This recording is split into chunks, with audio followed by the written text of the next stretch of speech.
Welcome to Comma Capital. In this video, we will see how to open an introducing broker account.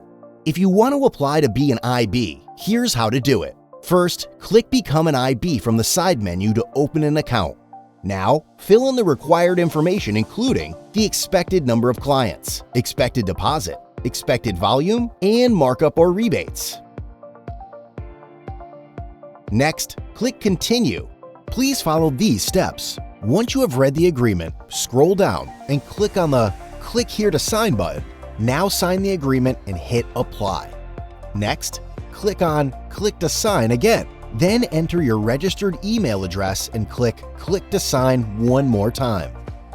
A verification link will be sent to your email address. Once you click the verification link, a copy of the signed agreement will be sent to your email. Finally, hit Submit, and that's it. Trade like a pro with Comma Capital.